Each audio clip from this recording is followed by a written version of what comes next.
Quand je prie le Seigneur,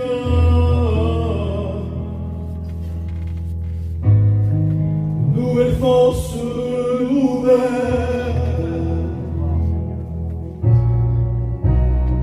Car aujourd'hui je n'ai plus peur, aujourd'hui je ne pleure plus. Je sais qu'il est avec moi.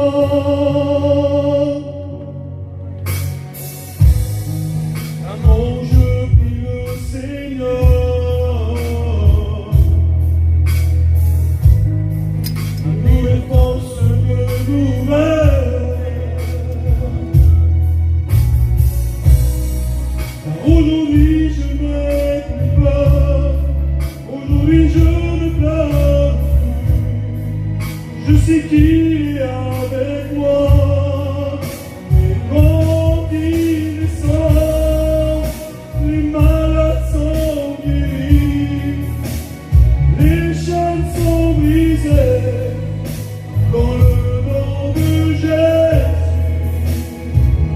Quand il descend, les malades sont guéris, les chaînes sont brisées, dans le nom de Jésus.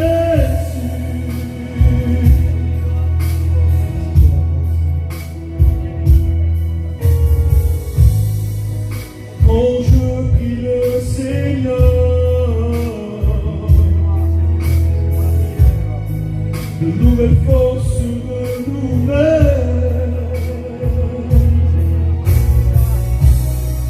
Car aujourd'hui je n'ai plus peur, aujourd'hui je ne pleure plus. Je sais qu'il est avec moi. Mais quand il descend, les malades sont guéris, les chaînes sont brisées, dans le nom de Jésus.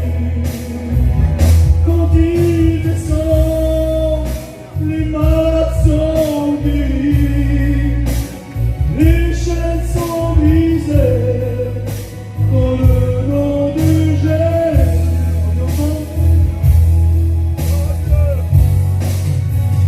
Unis pour le louer et unis pour l'adorer, lui ouvre la gloire à Jésus notre roi. Et unis pour le louer et unis pour l'adorer, lui ouvre la gloire à Jésus notre roi. Personne n'est comme Jésus, personne n'est comme lui, personne n'est comme Jésus, notre roi. Et unis pour le louer, et unis pour l'adorer, lui on veut la gloire à Jésus notre roi. Unis pour le louer. Quand il descend, les malades sont guéris, les chaînes sont brisées, dans le nom de Jésus. Unis pour le louer, unis pour l'adorer.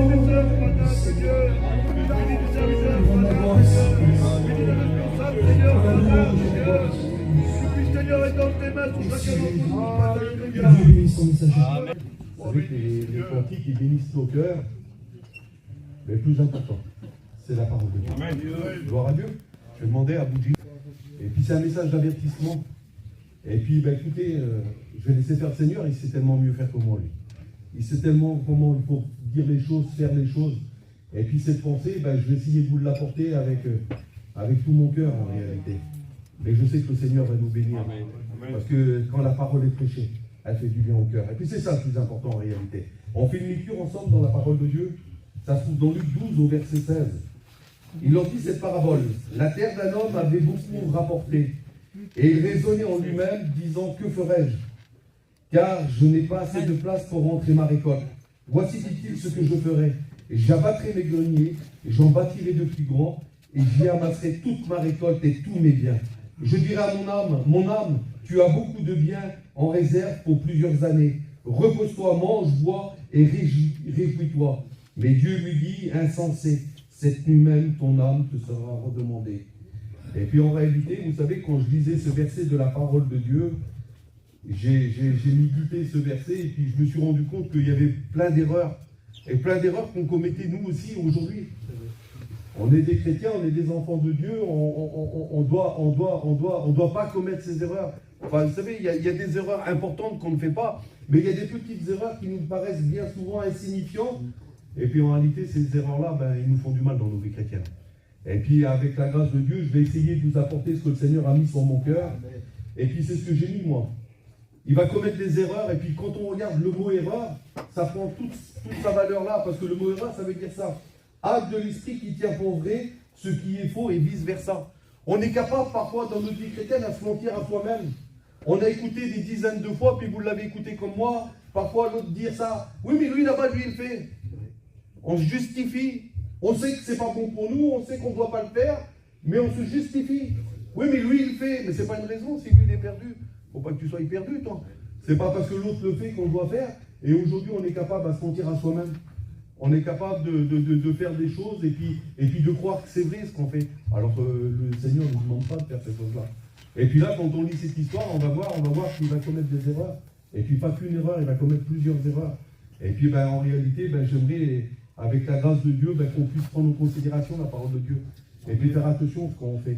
Et puis le Seigneur va nous bénir ensemble. Et puis regardez, la première erreur qu'il fait, il raisonne en lui-même. Vous savez, quand on raisonne en nous-mêmes, c'est pas bon. On se donne toujours raison, je viens de vous le dire, on se donne toujours raison. Quand c'est pour nous, on se donne toujours raison. Vous écoutez, ma récolte, mes biens, mon âme, comme si tout lui appartenait à lui. On raisonne en nous-mêmes et puis tout est pour nous. Eh bien, laissez-moi vous dire que quand on est comme ça, on est égoïste. Et puis le Seigneur ne nous appelle pas à être égoïste. On doit partager avec nos frères. Mais là, quand on raisonne en nous-mêmes, c'est à moi, c'est pour moi, c'est tout, on ramène tout à nous. Eh bien, on est égoïste. Et puis regardez, j'ai pris cette histoire, on va la voir ensemble, cette histoire dans la parole de Dieu, où cet homme était égoïste. Et puis vous savez, quand on est égoïste, ça nous amène loin de Dieu. Et pourtant, la parole de Dieu dit ça, il y a dans le cœur de l'homme beaucoup de projets. Et j'aimerais vous rappeler que ce sont les desseins de l'Éternel qui font en nous, qui nous avançons. Et puis cet homme, on connaît cette histoire, ça se trouve dans Luc 16 au verset 17. Et il y avait un homme riche qui était vêtu de pourpre et de fin lin, et qui chaque jour menait joyeuse et brillante vie. En réalité, il avait tout bien, lui. Tout pour être heureux. Tout ce qu'il faisait, il lui réussissait, tout était bien pour lui. Mais il ramenait toujours tout à lui-même. Toujours tout à lui-même. Et la parole de Dieu, vous connaissez l'histoire, dit qu'à sa porte, il y avait là un pauvre nommé Lazare. Et puis en réalité, c'est ça qui va y être reproché. Le pauvre qui était là, il ne faisait pas attention. Combien de personnes autour de nous, écoutez, pas de richesse ou de pauvreté, mais combien de personnes autour de nous qui ont besoin d'un petit coup de main, qui ont besoin d'une petite parole de Dieu, qui ont besoin d'un petit mot de Dieu. Et puis on reste chez nous, on ne le fait pas. Combien de fois, puis écoutez, moi je me mets dans l'eau, vous avez bien compris. Des fois je suis chez moi, puis je me dis, je connais un petit foyer là-bas. Je monte dans ton auto, vas-y Mario. Et puis des fois j'y vais pas, je suis comme vous. Et des fois j'y vais, il l'a dit, Nana, hier on a été visiter un petit foyer. Mais on devrait faire ça beaucoup plus souvent. Mais on pense toujours à nous, ah je suis fatigué, ah j'ai ça à faire. On est égoïste, on pense toujours qu'à nous. Il y a tant de gens autour de nous qui se meurent, qui ont besoin d'écouter un petit mot, un petit témoignage, un petit mot de réconfort. Vous savez, parfois, et puis moi je l'ai vécu, pas besoin de dire un mot, la visite tout simplement. Quand on voit des frères arriver chez soi, quand on voit une sœur arriver chez soi, juste le fait de voir les frères et les sœurs venir chez nous, ça nous fait du bien. Et combien qu'on devrait faire ces choses-là, puis parfois on ne les fait pas. Dieu nous appelle à les faire. Et puis là, il y avait le pauvre qui était désireux. Vous savez, désireux de se rassasier des miettes. Et désireux, ça ne veut pas dire qu'il les mangeait. C'est qu'il aurait bien aimé les manger. Et il est là, puis il est à sa porte. Et puis en réalité, et c'est ce que j'ai marqué là, le riche, lui, il était égoïste. Et puis c'est ça qui va y être reproché en réalité. Il voyait le pauvre devant sa porte. Il savait que le pauvre n'avait rien à manger. Mais lui, ce qui comptait, c'était ses petites fêtes. C'était ses copains, c'était tout ce qu'il faisait. Et puis en réalité, il ne prenait pas soin du petit pauvre qui était là. Et puis regardez, c'est quand j'ai lu ce verset de la parole de Dieu, Matthieu 25 au verset 42, vous connaissez ce verset. Et j'ai eu soif et vous ne m'avez pas donné à manger. Donc j'ai eu faim et vous ne m'avez pas donné à manger. J'ai eu soif et vous ne m'avez pas donné à boire. J'étais étranger et vous ne m'avez pas recueilli. J'étais nu et vous ne m'avez pas vêtu. J'étais malade et en prison et vous ne m'avez pas rendu visite. Et puis les apôtres, c'est aux apôtres qui disent ça, puis ils vont dire, mais Seigneur, quand on a fait une chose comme ça, quand on t'a pas assisté, dit Seigneur, quand est-ce qu'on a fait ces choses-là? Et puis le Seigneur va donner la réponse. Il va dire, il le va les... Non. Il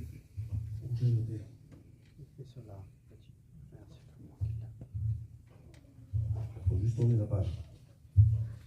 Toutes les fois que vous m'avez fait, vous m'avez pas fait ces choses à l'un de mes plus petits, c'est à moi que vous l'avez fait. En réalité, écoutez, je ne suis pas là pour vous dire ce qu'il faut faire de bien ou de mal, moi. Mais vous savez ce qu'il faut faire. Aujourd'hui, on vit des temps, on sait ce qu'il faut faire. On sait qu'il faut aller visiter, on sait qu'il faut prendre soin des gens qui nous entourent, on sait qu'il faut qu'on prenne soin de nos familles, on sait qu'il faut qu'on prenne soin de nos enfants. Et puis parfois, on ne fait pas le travail que Dieu nous met à cœur. On ne fait pas ce que Dieu nous demande de faire. Et puis la parole de Dieu nous dit que là, le pauvre mourut. Ah, ça, c'est le rendez-vous de tous les vivants, nous dit Jean. Et le riche va mourir aussi, lui. Le pauvre, lui, il va être porté par des anges dans le sein d'Abraham. Et puis lui, le riche, là, il va être enseveli dans le séjour des morts. Et puis il va être en proie au tourment. Puis vous savez, je me disais ça ce matin, le tourment, là, c'est quelque chose de terrible. Quand vous passez dans une épreuve, quand vous passez dans une difficulté, et puis je sais que parmi nous, il y en a plein qui ont passé des moments de tourment. Combien que ce tourment-là, ça peut faire du mal, combien qu'on est dans un état où ça ne va pas. Et puis là, il est dans le tourment, lui, pour l'éternité. Je me dis, Seigneur, quelle tristesse de vivre dans ce tourment pour l'éternité, là. Et puis là, il va voir, il vit Abraham, et puis Lazare dans son sein, et puis il va crier, Père Abraham, aie pitié de moi. Envoie Lazare pour qu'il puisse tremper le bout de son doigt, car je souffre cruellement. Ah, mes biens, mes récoltes. Et puis là, vous savez ce qu'il dit?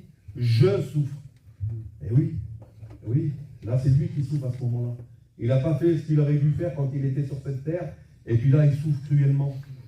Et puis j'aimerais vous dire que le Seigneur nous appelle justement à prendre soin de nos amis, à prendre soin de nos familles, à ne pas attendre le dernier moment, parce que bien souvent, c'est trop tard. Et puis là, il va dire, envoie Lazare dans la maison de mon père, car j'ai 5 frères. Il se soucie des autres.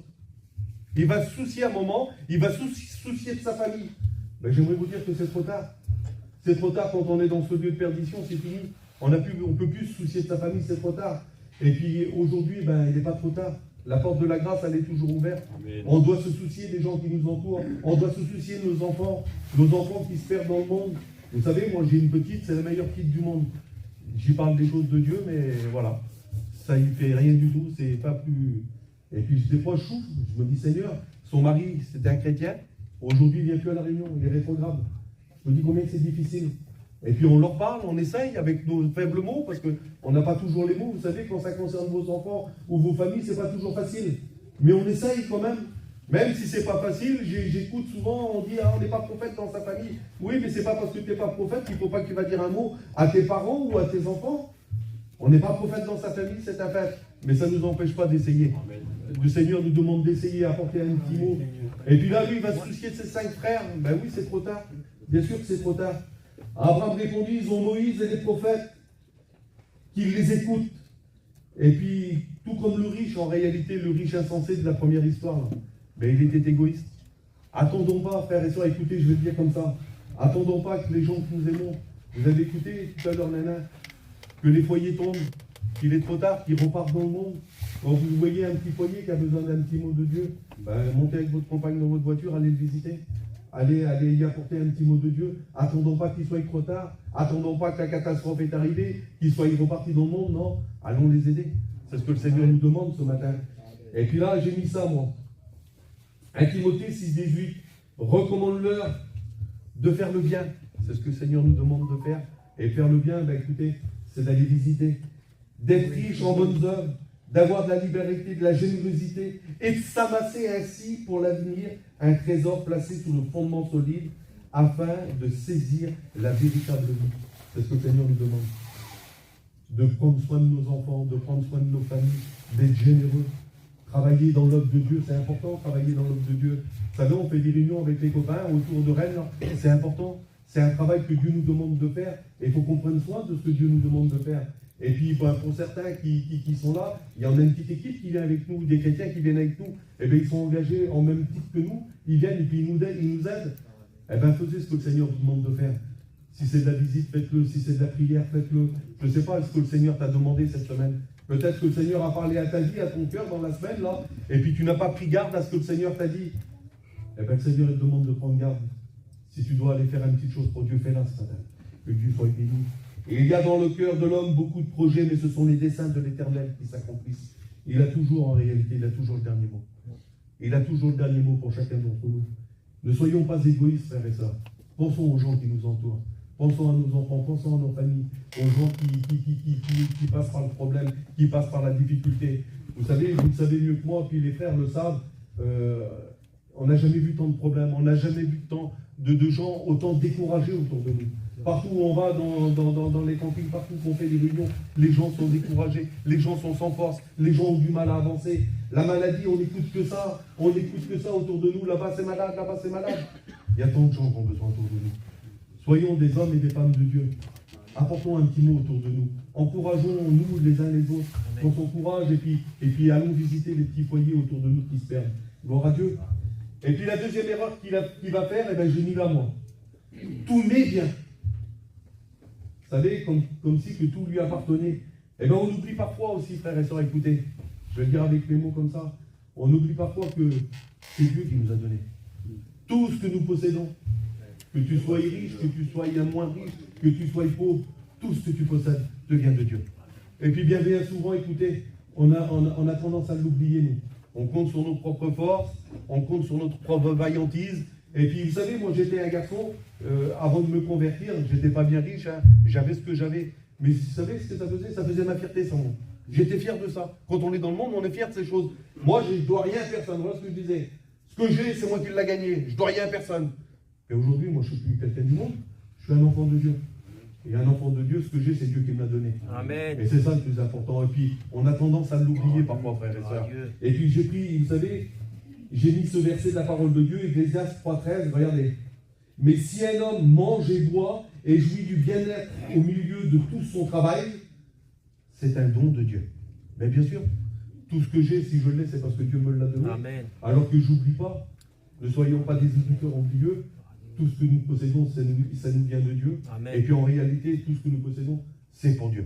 Amen. Parce qu'en réalité, on doit mettre tout ce que nous avons, on doit le mettre au service de Dieu. Et puis il y a un homme dans la parole de Dieu qui va oublier. Alors j'ai pris cet homme, vous connaissez cette histoire, ça se trouve dans Juge 13 au verset 5, et puis c'est l'histoire de Samson. Samson, nous dit la parole de Dieu, c'est marqué comme ça, car tu vas devenir enceinte et tu enfanteras un fils. Et ce fils sera consacré à Dieu dès le ventre de sa mère. Il délivrera Israël de la main des Philistins. Puis on connaît les exploits de Samson, je ne vais pas vous raconter toute l'histoire de Samson. Il va tuer 30 hommes, il va tuer un lion, il va tuer 1000 hommes avec une mâchoire d'âne, et puis il va porter ses portes sur son dos, là. Il va faire des exploits en réalité. Mais à un moment, écoutez, voilà, il va faire une rencontre. Vous savez, bien souvent, des fois, on fait des rencontres dans nos vies. Hein. Ce ne sont pas toujours bonnes les rencontres qu'on fait. Et vous connaissez l'histoire, hein. Il va rencontrer cette femme, Delilah. Et puis regardez, ça ne va pas être avec grand chose. Vous savez, des fois, il y a des grandes choses qui viennent devant nous et on les voit arriver de loin. Mais là, ça ne va pas être grand chose. Elle va l'endormir. Pas grand chose, hein. Elle va l'endormir sur ses genoux. Combien d'entre nous aujourd'hui sont tombés dans un profond sommeil? Combien aujourd'hui prennent plus garde parce qu'ils sont endormis? Et puis on connaît, elle va l'endormir et puis il va lui révéler son secret. Et puis le secret, vous le connaissez, c'est que le rasoir ne devait pas passer sur sa tête. Et puis quand elle va l'endormir, regardez ce qu'elle va faire. Elle va lui raser les tresses qu'il avait sur sa tête, et elle va le dompter. Je vais vous dire qu'aujourd'hui, le monde ne doit pas nous dompter. Vous savez, un dompteur de lion, le lion doit lui obéir. Nous, le monde, il ne doit pas nous dompter. C'est nous qui devons dompter le monde. Le monde il ne doit rien avoir avec nous, le monde. On doit dompter tout ce qu'il y a dans le monde. On doit faire en sorte que c'est nous qui domptons le monde et pas l'inverse. Parce que quand on se fait dompter par le monde, c'est pas bon, frère et sœur. Et puis j'ai mis ce verset de la parole de Dieu que vous connaissez. Un peu de sommeil, un peu d'assouplissement, un peu croiser les bras pour dormir, et la pauvreté tu succomberas comme un rôdeur, et la disette comme un homme en armes. En réalité, c'est pas beaucoup. C'est un peu manque de prière, un peu manque de consacration, un peu manque de réunion, un peu manque de lecture. C'est toutes ces petites choses, c'est tous ces petits peu là. C'est pas grand chose, c'est toujours un petit peu. On a l'impression que c'est pas grand chose dans nos vies, mais un peu, plus un peu, plus un peu. Et puis ça fait un coup. Et puis à un moment, on se réveille là, et puis on est parti loin de Dieu. On s'en est même pas rendu compte. Bien souvent, on s'en est même pas rendu compte. On s'est endormi spirituellement. Eh bien, le Seigneur nous demande d'être éveillés ce matin, de prendre garde à la parole de Dieu. Les Philistins vont le saisir, lui crever les yeux, ils vont le lier et le jeter en prison. Vous savez que j'ai marqué ça, moi. La vision spirituelle, quand les yeux sont crevés, quand on ne voit plus l'œuvre de Dieu, quand on n'a plus cette vision spirituelle, qu'on ne voit plus l'œuvre de Dieu devant nous. Vous savez, il y a cette histoire qui vient là sur mon cœur, c'est Élisée puis son servant, et puis là la parole de Dieu nous dit que l'armée va entourer toute la ville, et puis le serviteur d'Élisée va sortir, et quand il va sortir, il va voir toute l'armée, puis il va rentrer, et puis il va dire, et dit, comment ferions-nous? Il n'avait pas cette vision spirituelle, et puis Élisée va sortir, et puis il va prier l'Éternel pour qu'il ouvre les yeux. Et puis quand il va ouvrir les yeux, il va voir toute l'armée de Dieu qui est autour là. Mais bien souvent, on ne la voit plus, nous. Écoutez, les problèmes de ce monde, les difficultés qu'on peut avoir, tous les soucis qu'on peut avoir de cette vie, on n'a plus cette vision spirituelle. On ne voit plus la main de Dieu agir autour de nous, pourtant Dieu agit. Vous savez, avec Nana, on fait une petite réunion vers son oncle là-bas, puis il y a sa petite cousine qui a un petit bébé, ils ne sont pas là, alors j'en parle ce matin. Et puis, petit bébé de 6 mois, il avait annoncé la maladie. Et puis on a été avec les frères, on a fait des réunions dans ce foyer, et puis Dieu a changé les circonstances, parce que de la maladie, Maline s'est tournée en bénin. Dieu agit encore. Dieu, si on garde cette vision spirituelle, de savoir que Dieu est capable, je ne sais pas ce que tu as besoin ce matin, moi. Je ne sais pas quel est le besoin dans ton cœur, mais garde cette vision spirituelle que Dieu va agir. C'est vrai que parfois c'est difficile d'attendre. Il l'a dit, on a été voir un petit foyer hier, et puis c'est ce que je disais à ce foyer. Le plus dur aujourd'hui, eh ben, c'est d'être obéissant et d'être patient. C'est ça que le Seigneur nous demande, d'être patient. Parfois, ça tarde, des fois la bénédiction tarde. Pour certains, ça fait 6 mois, d'autres, ça fait 1 an, 2 ans, je ne sais pas moi. C'est difficile d'attendre. Et pourtant, Dieu nous demande de persévérer. Il nous demande de garder cette vision spirituelle. Oui, Seigneur, je n'ai pas reçu encore. Eh bien, Seigneur, tu vas me le donner. D'avoir cette vision, de croire que Seigneur, il va nous bénir, il va bénir nos foyers. Et puis, c'est ce que j'ai dit. N'oublions pas que tout ce qui a été créé par Dieu est pour Dieu. Tout ce que nous avons appartient à Dieu, frères et sœurs. Et puis là, j'ai mis, mais dans son amour, vous savez, parfois on fait des choses qui déplaisent à Dieu. Mais c'est marqué derrière moi. Dieu est amour. Amen. Dans son amour, et puis j'ai mis ça moi. Ses cheveux vont commencer à repousser. Quelle beauté. Même que parfois on est un petit peu désobéissant, si on s'est demandé pardon à Dieu, le Seigneur est capable de nous bénir. Et puis j'ai mis à notre Dieu qui ne se lasse pas de pardonner. Alors Samson invoqua l'Éternel. Et puis il va dire, souviens-toi de moi, je te prie. Quelle belle prière. Quelle belle prière. Peut-être que ce matin, il faut que tu demandes au Seigneur. Tu étais un homme et tu étais une femme vaillante dans l'œuvre de Dieu. Et aujourd'hui, tu as un petit peu baissé les bras. La vie, les difficultés ont fait que tu as baissé les bras. Demande au Seigneur qu'il se souvienne de toi, que tu puisses repartir d'un pas nouveau. Oh Dieu, donne-moi la force. Ben oui, c'est lui qui nous donne la force d'avancer. La force, ça ne nous vient pas des choses du monde, ça ne nous donnera pas de force, le monde. C'est Dieu qui nous donne la force d'avancer. Si ce matin tu es venu sans force, j'aimerais te rappeler que tu peux repartir avec la force de Dieu ce matin. Et puis là, il va dire, oh Dieu, donne-moi la force, et que d'un seul coup, je tire vengeance des Philistins pour mes yeux. Et les Philistins étaient assemblés, nous dit la parole de Dieu dans la maison, puis Samson va embraser les 2 colonnes du milieu sur lesquelles reposait la maison. Et puis elle va tomber sur ces princes-là. Et puis la parole de Dieu nous dit ça, que ceux qui furent périr à sa mort furent plus nombreux que ceux qui l'avaient périr et tué pendant sa vie. N'oublions pas, frères et sœurs, Dieu est capable de bénir ce matin. Gardons cette vision spirituelle-là. Ne laissons pas les choses du monde venir nous dire le contraire. Ne laissons pas les choses du monde venir nous embrouiller la vue. Là. Gardons cette vision spirituelle. Le Seigneur va bénir. Je sais que le Seigneur, il parle au cœur ce matin-là. Et je sais qu'il y a des personnes qui prennent des décisions ce matin dans leur cœur. Et combien c'est important. La 3e erreur qu'il va faire, cet homme riche, c'est qu'il pourvoit pour la chair, mais pas pour son âme. Il va dire à son âme, regardez quelle drôle de chose qu'il va dire. Mon âme, réjouis-toi du bien que nous avons en abondance. J'aimerais vous poser la question, est-ce que vous croyez que notre âme va se réjouir du bien du monde, là? Ben non, notre âme, elle n'a que faire des choses du monde. La chair, elle se réjouit des choses du monde, mais mon âme, elle ne se réjouit pas des choses du monde. Et puis, j'ai pris une histoire dans la parole de Dieu, et puis c'est une histoire que vous connaissez, et puis c'est une histoire qu'on prêche souvent dans la jeunesse. C'est l'histoire du jeune homme riche. Et puis ce jeune homme riche, là, il est là, il va venir auprès du Seigneur, nous dit la parole de Dieu, et puis il va dire cette phrase, bon maître. Et puis en réalité, c'est ce que j'ai mis, moi. Bon maître, ça veut dire aussi rabbi. Et puis il se trompe, en réalité. On ne vient pas à Dieu pour ce qu'il donne, frères et sœurs. On vient à Dieu pour ce qu'il est. Et puis là, il dit bon maître, et puis un rabbi, c'était ça un rabbi. C'était un docteur de la loi, c'était un enseignant, une personne qui attirait les gens autour de lui, comme Jean le Baptiste. On connaissait Jean le Baptiste, la voix qui criait dans le désert. Et puis regardez ce que va dire Jean le Baptiste. Marc 1 au verset 7. Il prêchait en disant, il vient après moi celui qui est plus puissant que moi. Ben oui, il est plus puissant que ça. Il était plus. Même si le Seigneur était ce rabbi, il était plus qu'un rabbi. Il est le Seigneur des seigneurs, il est le Dieu des dieux. Il est bien plus que ça. Et puis il arrive, et puis quand il lui pose la question, là, il va dire rabbi. Et puis en réalité, j'aimerais te poser la question comme ça, moi. Qui est le Seigneur pour toi? Ce matin, pose-toi la question dans ton cœur, et puis tu te fais la réponse dans ton cœur. Qui est le Seigneur pour moi? Est-ce qu'il est capable, le Seigneur, de bénir ma vie? Mais bien sûr, il n'a pas changé ce qu'il a fait il y a 2000 ans en arrière. Il est capable de le faire aujourd'hui. Et puis c'est une question qu'il va poser aux apôtres. Qui dit-on que je suis? Et puis ils vont répondre, Jean-Baptiste, Jérémie, un prophète. Et puis il va dire, et vous? Et puis toi, qui dis-tu qu'est le Seigneur? Et puis là, on a la réponse de Simon. Il va dire, tu es le Christ, le Fils du Dieu vivant. Et puis écoutez la réponse. Tu es heureux, Simon, car ce ne sont pas la chair et le sang qui t'ont révélé cela, mais c'est mon Père qui est dans les cieux. Eh oui, c'est notre Père qui nous conduit, c'est notre Père qui nous dirige, c'est notre Père qui nous rappelle toutes ces choses ce matin. Il est capable de nous bénir à chacun. Que dois-je faire pour hériter la vie éternelle? Quelle belle pensée qu'il avait là.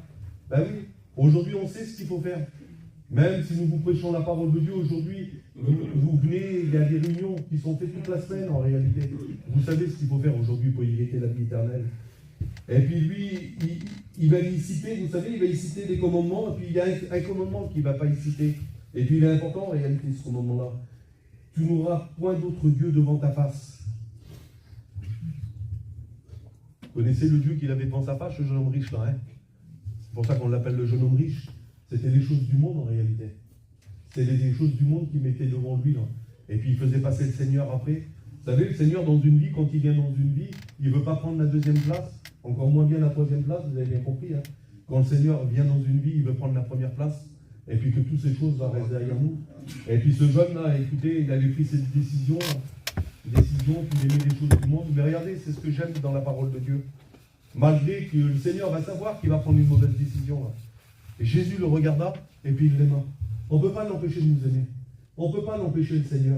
Même que parfois on est un peu désobéissant, même que parfois, je ne vous parle pas de péché, vous avez bien compris, mais qu'on est un peu désobéissant. Il nous aime, le Seigneur. Il est capable de nous aider. Et puis là, il va lui dire, il te manque quelque chose, va, vends tout ce que tu as, donne-le aux pauvres, et tu auras un trésor dans le ciel, puis viens et suis-moi. Il est là, notre trésor, frères et sœurs, à nous. Il n'est pas autre part, il n'est pas dans ce monde, notre trésor à nous. Notre trésor à nous, il est dans le ciel. La parole de Dieu dit ça. Car là où est ton trésor, là aussi sera ton cœur. Eh bien, gardons les yeux fixés, frères et sœurs. Gardons les yeux fixés sur le Seigneur. Gardons les yeux fixés sur la montagne, sur le ciel, là, ce qui nous attend. Bientôt, nous dit la parole de Dieu. Il revient nous chercher. Regardez ce qu'il va faire, lui. Affligé de cette parole, cet homme s'en alla tout triste, car il avait trop bien. Vous savez que la tristesse, et puis aujourd'hui, je vous l'ai dit tout à l'heure, combien de gens qu'on voit qui sont tristes autour de nous. Mais la tristesse, elle a deux effets dans notre vie. Et puis c'est pas moi qui le dis, c'est la parole de Dieu. En effet, la tristesse selon Dieu, elle produit une repentance à salut. Mais la tristesse selon le monde, elle nous amène à la mort. Soyons de ceux qui se repentent à salut. Seigneur, je n'ai pas fait ce qu'il fallait faire cette semaine. On est là, on va prendre notre scène tout à l'heure. On va plonger la main dans la corbeille. Si on n'a pas été à la hauteur cette semaine, ça arrive. Hein. Ça m'arrive vraiment. Et puis je sais que ça arrive même à mes copains qui sont là. Et puis je sais que ça vous arrive aussi. Si on n'a pas été à la hauteur cette semaine, eh bien demandons au Seigneur. Demandons au Seigneur qu'il vienne nous bénir. Et puis en réalité, c'est ce que j'ai mis là. Il amasse pour lui, mais il oublie l'éternité. Combien que c'est important, frères et sœurs. Combien que c'est important de construire pour ce qui vient après nous, pour ce qui vient à l'éternité. Aujourd'hui, on est capable, on est venu des maîtres dans la matière. On est capable d'amasser pour nous. C'est-à-dire, on est capable de construire. Vous savez, on n'a jamais vu. L'autre jour, j'écoutais un frère qui me disait, ils ont été faire une réunion dans une maison. Sous la maison, il disait, dans son témoignage, il y avait une piscine. Un petit gitan, mon petit frère. Aujourd'hui, ils ont des maisons avec des piscines. On est capable aujourd'hui, on a cette capacité d'amasser pour cette terre-là. On est capable de construire pour cette terre. Mais est-ce qu'on est capable de construire pour le ciel? Parce que c'est ce que nous demande le Seigneur. Que tu as du bien sur cette terre, que Dieu te bénisse, bien au contraire. Mais le Seigneur nous demande de construire pour le ciel. Et puis j'ai pris une histoire, et puis en réalité, c'est ce qu'ils ont fait. Ananias et Saphira. On connaît bien cette histoire d'Ananias et Saphira. Ils vont vendre une propriété, et puis ils vont retenir une partie du prix de cette propriété. Et puis là, ils vont arriver devant l'apôtre, et puis ils vont déposer le reste au pied de l'apôtre. Et puis en réalité, c'est ce que je me disais, ils auraient pu tout garder. Il n'y a rien qui les empêchait, ils auraient pu tout garder pour eux. Mais voilà, ils vont garder une partie, et puis pour eux, ça fut la première erreur. Je vous l'ai dit tout à l'heure. Acte de l'esprit qui tient pour vrai ce qui est faux. Ils vont se mentir à eux-mêmes. Ils vont apporter une partie alors qu'ils auraient pu tout garder, ou ils auraient pu tout donner, ils auraient pu faire comme ils voulaient. Mais ils vont préférer mentir.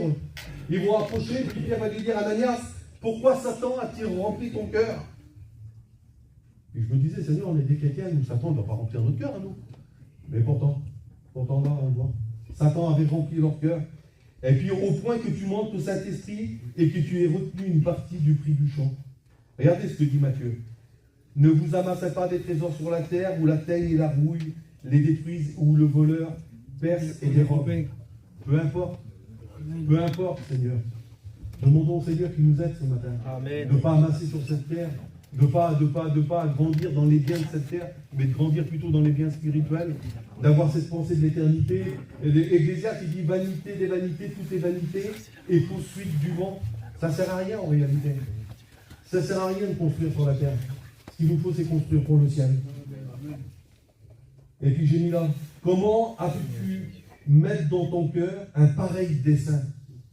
On est capable, hein, vous savez, et puis j'ai mis ça, bon, j'ai mis ma petite pensée là. Ben, la pensée du gain. On n'en a jamais assez en réalité. On a travaillé hier, ben, on va encore travailler demain. Et puis on en va encore plus après-demain. Et puis on a toujours cette pensée du gain qui est pas mal dans nos cœurs. Vous savez, le proverbe dit ça, que les pensées mauvaises sont en horreur à l'Éternel. Toujours courir après l'argent, toujours courir après ces choses. On a un camping neuf, il a 1 an, 2 ans, on veut le changer. Parce qu'il nous faut le nouveau modèle. On a une auto qui marche très bien, qui a 20 000 km, mais on veut la changer. On est toujours en train de courir après les choses du monde. Et puis ça finit par prendre de la place dans nos vies. C'est parce que nous demande le Seigneur ce matin.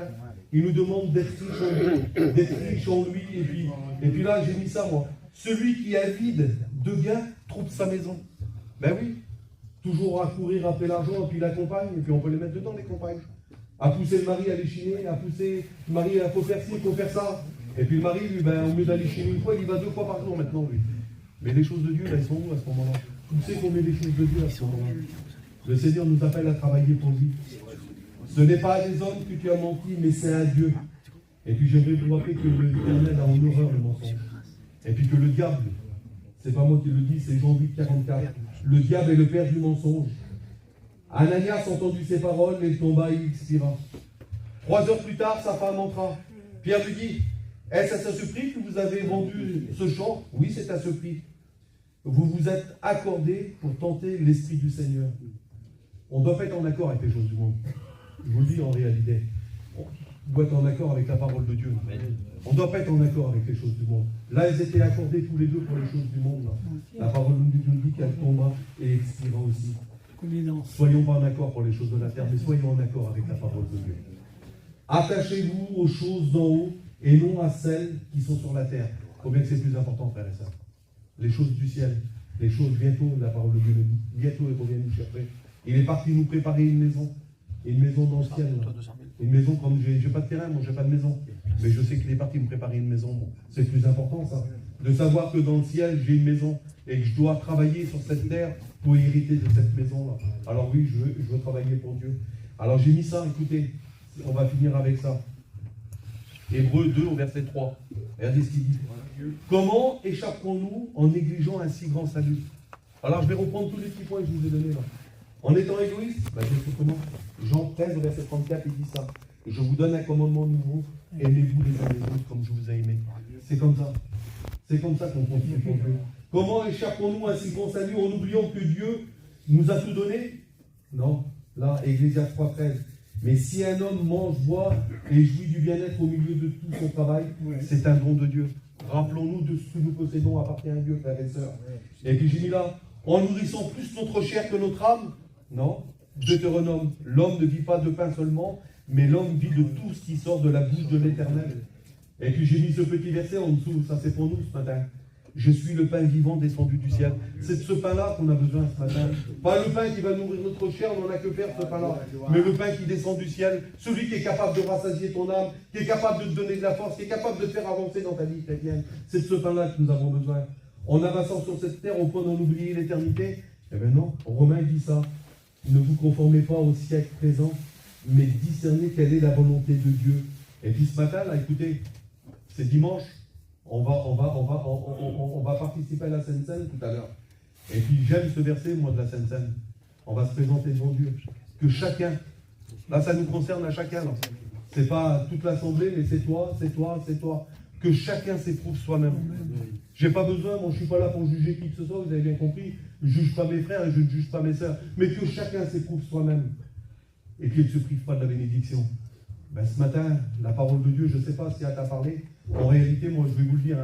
La parole de Dieu, quand j'ai écrit ce message, quand le Seigneur m'a donné ce message, elle m'a parlé à moi. Elle m'a parlé à moi.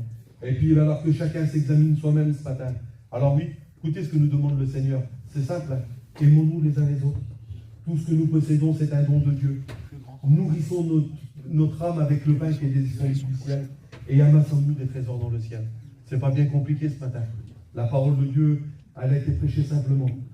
Mais rappelons-nous que Dieu a un mot pour chacun d'entre nous. Alors j'aimerais qu'on baisse les têtes.